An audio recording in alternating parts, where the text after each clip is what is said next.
What's up, guys? So I'm back again with another video, and now it has been quite a while, like since I've done a video like this, but just thought I'd change things up on the channel a little bit and try and do maybe one or two of these like kind of videos a week, just a little break away from like the gameplay like content. But obviously I will get back to some gameplay content eventually. I want to also once I'm finished like doing my recordings of like Mass Effect 3 eventually, I do want to like do some Andromeda again and maybe do more content on that, because that when I did start doing like a lot of Mass Effect content on the channel, Andromeda actually came before I started doing the Legendary Edition, because obviously even though I had originally played like the trilogy, it was only on 360, and so obviously I had to wait for the Legendary Edition on like mixture PS4, PS5, etc. So yeah, I do want to like do some like Andromeda eventually, because I don't mind Andromeda. I know a lot of people don't really like Andromeda, and I understand why to an extent, but I personally don't mind it. So eventually, and that, like when I do get back into the phase of gameplay content, and that like obviously there'll be a lot more Mass Effect 3 content, and then there will be quite a lot of Andromeda content to come after as well. So yeah, but for now, and for the foreseeable future, we're going to be like doing, like I said, one or two of these kind of videos where I discuss like my own thoughts or views on like certain Mass Effect topics, or if there was any news anytime. I don't think there's anything major at the moment. I mean, eventually when we finally get this Mass Effect TV show, and that I might do like reviews on like each episode and that, and season reviews and etc. Like that's my plan. Like going forward, so like different things. But I want to kick this video off today with my very own Mass Effect trilogy story, right? So basically the story, like just to sum up like the certain major like plot points in each game, but with a twist, without Shepard. Now I did a video on the channel maybe. How long ago was it now? Like months ago, maybe a year ago, I can't actually remember now, but I did do a video on the channel before about what could have happened in Mass Effect 3 if Shepard didn't survive the suicide mission. So this is kind of something along those lines, but this is like how my interpretation of Mass Effect would go if Shepard didn't exist full stop. So I'll start with the first game, and then I'll work my way, like obviously, basically through the trilogy. So yeah. So first, how would Mass Effect 1 go without Shepard? Like this is what I was thinking, because there was another video that I did have in mind to do, which I might do at some point as well. But then I thought, I don't know, this one might be a little bit interesting to do first. But so without Shepard, I think the main character in the Mass Effect universe, and that, especially with the first game for me, I would actually say Anderson. I would definitely say David Anderson would be the main character, where, like, obviously, he's obviously, like, the captain of the Normandy. And basically, anytime you're not in combat, so whether you're on the Normandy or you're on the Citadel, you play as Anderson. When it comes to combat, the ground team, because Anderson even says that in Mass Effect 1, that famous, like quote that he says like, when he says to Shepard, your team's was like the ground team. I can't remember what the quote now. Oh yeah, that's it. You'll be in charge of the ground team, and then secure the beacon and get up the ship ASAP. Like that's it. So I was getting a little bit like mixed up there. So you play as Anderson for the non-combat parts of Mass Effect 1. For the actual combat itself as the ground unit, you would play as Kieran. But there is a little twist, maybe. Right? Maybe you could potentially keep Jenkins alive in that. Actually, because I'm saying this, and that's pointless doing that Jenkins video now, but Jenkins survives Eden Prime. But you play as Kieran first, right? Then, so basically, like I said, like Kieran is like the ground, like the one who the main leader of the ground team, like who you play as when you're in combat. Then when you like finally get to the Citadel, Caden becomes a Spectre. And then basically, it's very similar to like the whole like Shepard thing, and that like everything goes exactly the same, but just without Shepard, but you're playing as Caden, like when you're actually doing side quests or the main story. And like I says, you only control Anderson on the Normandy or when you go to the Citadel. But when you get to Vermeer, for example, this is where things actually change a little bit, like in my world. Let's just say this, like the whole Vermeer mission goes a little bit different, and where there's a scenario where you're actually controlling Anderson, but you're giving out instructions, so you're getting like loads of like dialogue, like options, like the different like teams and stuff, like stuff like to make sure that Seren's like facilities like creating an army of Krogan like gets destroyed on Vermeer. But you control, like as Anderson, you coordinate like each team, right? And however it pans out, you could potentially lose not two, not like in the actual main story of Mass Effect 1, where when you Shepard, you have to choose to save either Caden or Ashley. Why in this universe, where like the very first time in the game, like in my world, right, when you get to the like the whole Vermeer mission, like I says, you're controlling Anderson, you're giving out the instructions, and you're not really seeing that much, and that maybe little bits and pieces here and there, but Anderson has to make a tough choice, and that of telling like any of them where they can only like save one of them. So two actually make it out, but one doesn't. So that's how that bit like goes. So let's just say, for example, like Anderson tells, like, because like whatever like decisions you've made, like Ashley, like he tells Kane to save Ashley, for example, but Jenkins, and that isn't gonna like make it, and Jenkins obviously gets left behind. Obviously, the facility gets destroyed. So let's just say Jenkins survives Eden Prime for like. So better than what he previously had done, but when he actually gets to Vermeer, he could still potentially go. But in my world, like there'd be like three replayable like options where Caden could get left behind, Ashley could get left behind, and you could have a scenario of like Jenkins and Ashley, for example, like making it out, but Caden left behind. But I'm just like going from my. From what I originally went with, Caden and Ashley make it out. So you get something a little bit different there. You get Caden and Ashley both survive Vermeer, but obviously Jenkins gets left behind, right? Obviously you have the whole scenario with like Rex potentially, but obviously don't really need to go into detail with that, because we all know you can either reason with Rex if you have the right Paragon or the Renegade, like I'm wearing right now, or you kill Rex, or Ashley kills Rex, or maybe you could change it, maybe either Jenkins or Caden. Just depends on whoever you've got the better chemistry with, and who, basically whoever you have the better like chemistry with. So yeah. And then when it comes to romance,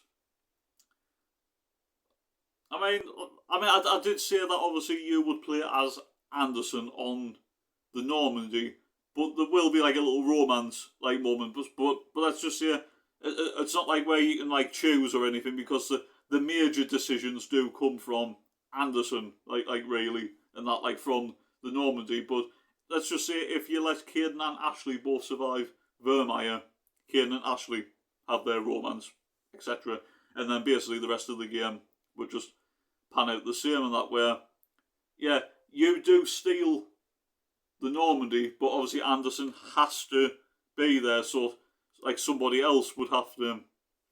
I'm not really like sure on that. I am basically just making this up like as I go along as well. So instead of like Anderson either breaking into Dina's office or actually going to the docking area himself to make sure the Normandy goes, somebody else does that. Not sure who, but somebody else does that. And then Caden, Ashley, Anderson, and the rest of the crew take the Normandy to Ilos, and then basically from there, like you will be playing as like Kieran, or maybe just to spice it up for this very last mission on Ilos. When you're like on Ilos, and then eventually back to the Citadel, you actually get to choose to play as either Kieran or Ashley for the final mission. How does that sound? That sounds quite interesting. And then everything else will pan out the same. Right, Mass Effect 2. So, Mass Effect 2. So, the Normandy gets attacked off the Collectors. That can go exactly the same. But the way this goes now is because in my universe I've made Kieran the second main character behind Anderson. So when they get attacked, everybody gets in a, like everyone that is actually meant to survive, for example, everybody gets in an escape pod. Even Anderson does, but Kieran like is the one that actually decides, like even though like Anderson's a captain of the like Normandy, he says I'm gonna go like get Joker, but then Kieran says no sir, like you need to like make sure you survive and tell everyone like about this attack, right? Like you get in the pod, I'll go get Joker. So then Kieran decides to be the hero, like he goes like saves Joker, but then Kieran obviously dies in the attack, and then Cerberus bring Kieran back. So basically, Kieran goes through everything that you would actually see, like your male or female Shepard like go through. I know, like in my universe, I know it might seem a little bit boring where you can't really. I mean, you could customize Kieran and that. I mean, let's just say, for example, you're allowed to customize Kieran and Anderson. Alright, to be fair, in the first one, maybe you are allowed to customise Ashley, but then maybe the one thing that could potentially let it down for some people is the fact that you can only play as Ashley once you actually get to Ilos. Like, apart from that, you're only playing as Anderson in non-combat, and then Kieran in combat. So, yeah. Anyway, back to the second one. So, like I said, Kieran goes through, like, the Shepard, Cerberus, Lazarus Project side of things, so everything like that's fine. But this is where the second one changes. A lot has changed, right? By the way, with the end of the first game, because Anderson is in charge of like the Normandy still, like there's nothing where like he gets a promotion or anything like that. That basically just like steers between, like you actually don't get any like choice in this. This just comes down to whether the council survives, etc., or like Udine or vice versa, and that it doesn't really matter, like at the minute, and that could just go either way, like just depending on like how it would go in my universe. So yeah, but because 2 years has passed, like it does in Mass Effect 2, right? Like Kieran goes to the Citadel, and that, and he does actually find Anderson, but let's just say Anderson has like struggled to cope, for example, and that, like, let's just say losing the Normandy was hard on him because of how long he'd actually been, captain of the Normandy for example, right? And also of losing his number 2, but also losing a friend in Kieran, for example. So we change it up slightly. Anderson is basically not as bad as a Harkin, but let's just say he spends a lot of time in a mixture of Flux and Cora's Den, or maybe any other, or Afterlife. Not Afterlife. Oh, Christ. Jeez, I forgot. Purgatory. Yeah, the Purgatory bar, on the Citadel and on Mass Effect 2. Yeah, I'm thinking that after. I'm thinking, is it Purgatory? Is it the Purgatory bar? I can't actually remember now. Let us know in the comments down below. I've totally forgot. I'm thinking that Afterlife, that's on Omega. But Anderson has struggled a lot in 2 years because of losing the ship and potentially losing his number 2. So when you go to the Normandy, when you go to the Citadel as Kieran, Kieran finds Anderson. Anderson is happy, but he's kind of a broken, man. So in the end, Kieran realises that he's not really going to get any support from the council or anything. Anderson's a little bit broken after what happened, and obviously I haven't mentioned Ashley or anything. That basically will just pan out the way it does on like Horizon in the main game, and that like obviously Ashley doing her own thing, but there's nothing actually mentioned about that. You just accidentally like come across her and stuff, but there's no actual mention. Like there's no dialogue between Caden or Anderson. I've changed that. So so like everything else would just pan out the same, where like Caden working with Cerberus, and obviously Joker like comes back and stuff, and with the like the Normandy, by the new like Normandy, and that, and then basically just to take out the take on the like collectors, and then with the whole base and that. But like because you're not actually playing as Anderson in the second one, you are given certain like choices that you will do in the second game if you were playing as Shepard. So Caden does have that responsibility, because Caden is the main like new character now, because Anderson doesn't really feature that much in the second game in my world. So everything else does pan out the same. Mass Effect 3. Now this is where Mass Effect 3 would change slightly, and I know I spent about 10 minutes talking about Mass Effect 1 because I think there was quite a lot you could change. With Mass Effect 2 for me, there's not really that much you could change. But with Mass Effect 3, however, there's actually quite a lot you could change, and I actually think this would have actually made Mass Effect 3 even better. I mean, obviously, like if Shepard was in the universe, but what would have been good in my ideal world is Anderson is back. He's no longer like broken now, and that because he's getting his act together. Maybe you'll get flashbacks with that. I don't know, but Anderson's got his act together. He's been promoted, and he is like Admiral Anderson right now. So that's good. Now you do still play as Caden, right? But I'm splitting like the story of Mass Effect 3 into two sections. When the Reapers attack, you do actually play as Anderson, so the game will switch back and forth to Earth, and obviously like Caden doing what Shepard would be like doing with like gathering all like the war assets, and the like building the Crucible, the Catalyst, like everything like that. All that, everything on Caden's side of the story will stay exactly the same as if you would experience like with Shepard, and you get all the decisions and everything. But there will feature a lot more of Anderson, because you will actually play as Anderson, like in Mass Effect 3. And like I said, Anderson will be the main character in Mass Effect 3.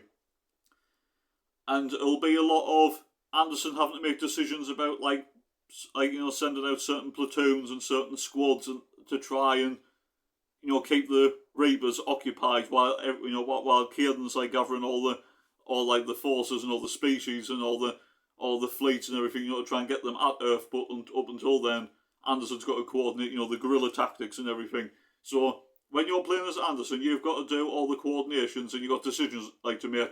But there's actually a few times where you will actually be in combat as Anderson. Now that is actually a first, because you don't actually really see. And I mean, yeah, I know you see a little bit of Anderson in combat on the proper Mass Effect 3, when obviously, like just before leaving Earth when the Reapers first attack. But you actually get to where armor as Anderson, so you can customize your armor, you can customize your weapons, you can use whatever weapons, you can have like a squad of maybe 3, 4, or even 5, and that will spice it up like a little bit. So you will be playing as Anderson. So technically, not only are you still doing coordinations and big decisions as Anderson, but you're also actually in combat with Anderson on Earth. And then from Caden's side of the story, you're actually doing like basically what you already know from the original like Mass Effect 3 like storyline. But from Anderson's point of view, you're getting a lot more detail, and maybe go into like a lot of like dark moments and that, where Anderson's nearly breaking again, because he's keeps sending loads of men and women like to the death and stuff, even though like it's for a good cause and stuff. But he's struggling with the guilt and that of some of them like not being able to come back, or even see the families again, or the friends and stuff, and that. And he's in really dark moments. Maybe he's even contemplating like just ending it, just giving up like completely and that. But then like little interactions via comlink between Anderson and Caden, for example, keep him going. Like when he's hearing like progress, or even like comlinks, with like Hackett as well. It keeps Anderson going.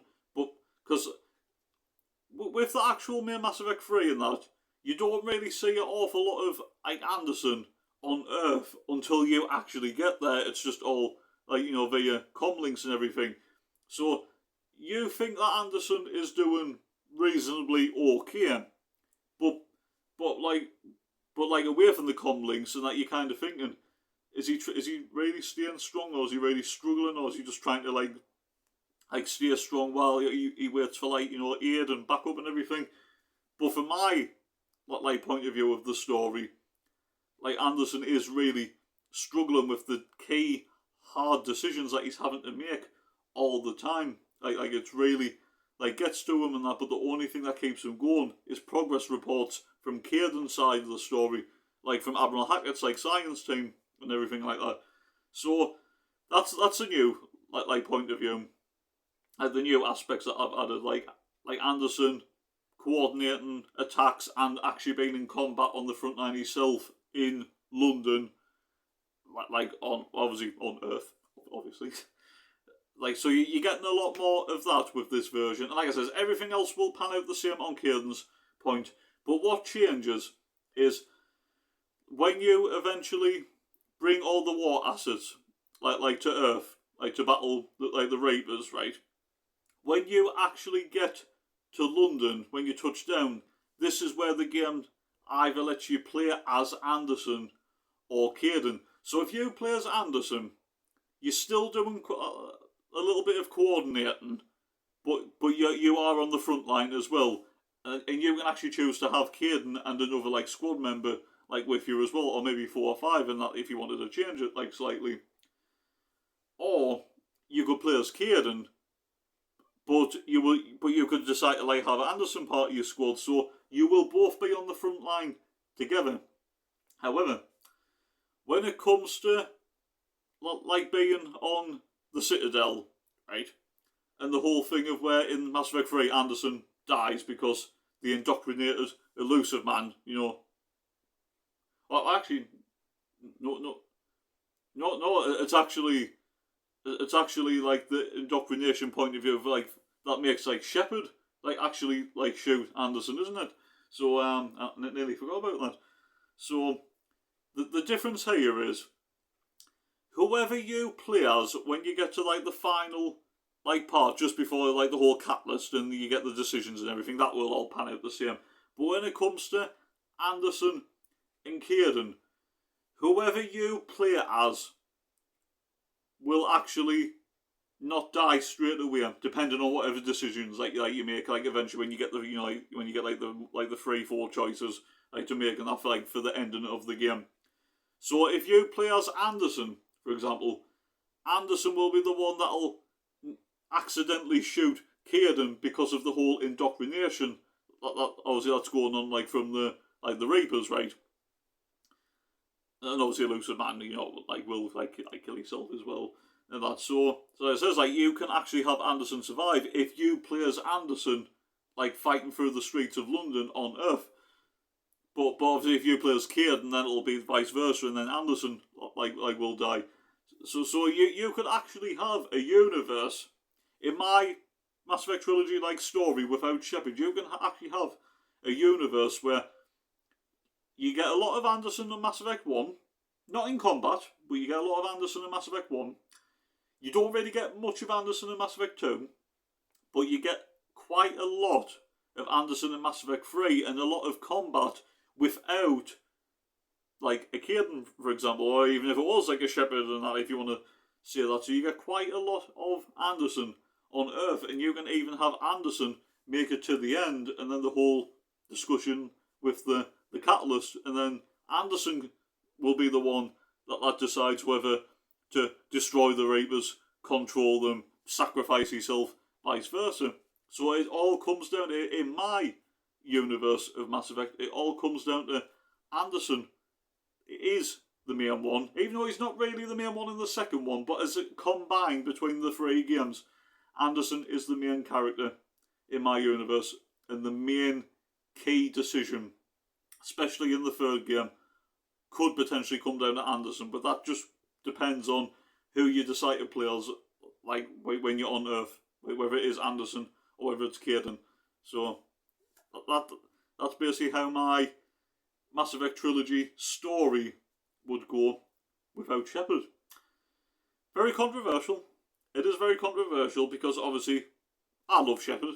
I think all Mass Effect fans love Shepard and that, and it is hard a Mass Effect game without Shepard. But I was just like thinking to myself, how could you actually make a Mass Effect universe and story of the trilogy, especially, interesting if there was no Shepard? I mean, yes, obviously, if there wasn't a Shepard to begin with, well, then we wouldn't be like thinking this. But it just like sometimes like these kind of like topics and like views and that are interesting because you can't think like, oh yeah, what if that character wasn't in, or what if that character did something, or what if they did like something else, or what if they did what they weren't meant to, but they did something different. So I always find these kind of things like a little bit like interesting of how they may or may not like pan out. So Anderson features a lot more. Apart from the second game, he does feature a lot more, and you actually can do combat with Anderson, like where you have to, and then optional eventually as well. I know it's not like the whole Jacob Taylor thing. I know for some reason a lot of people in the Mass Effect community hate Jacob Taylor. Don't know why. Maybe I might do a story sometime where Jacob Taylor's the main one in that. I know a lot of people wouldn't like that, but yeah, like I still think there's a few people that are not huge fans of Kieran. I actually like Kieran. I actually like the dialogue that you have like with him and that, especially on the first game and that. Like, he does have some really good like topics to talk about. So yeah, Kieran, second main character. I mean, in the actual main game, is Kieran? He's one of the main characters, obviously, but he can potentially die. But I suppose technically, in a way,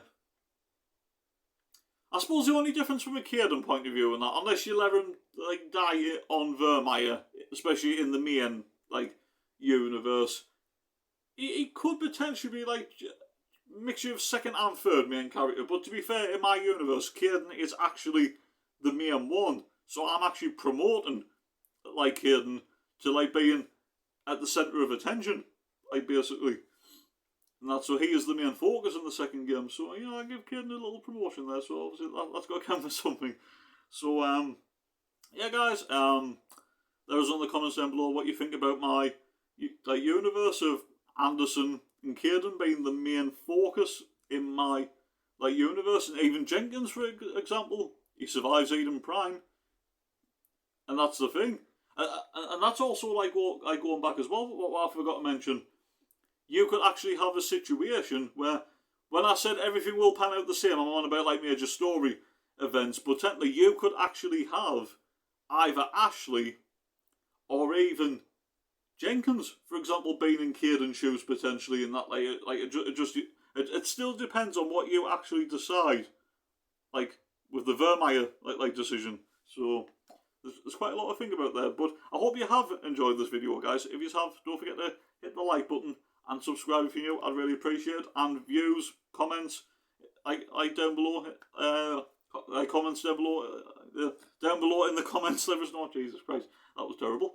Yes, I haven't done one of these videos for a while, so I'm a little bit rusty in that. But obviously, I'm trying to make this a regular thing for the time being until I decide, get in the right frame of mind to get back to gaming content. But just like I said, views, opinions, debates and that, get them going in the comments and that, and we'll try and see if we can get something going potentially. So yeah, so until next time, guys, stay safe, look after yourselves, enjoy the rest of your day, night, wherever you are right now, and until next time, I'll catch you guys later. Take care, peace.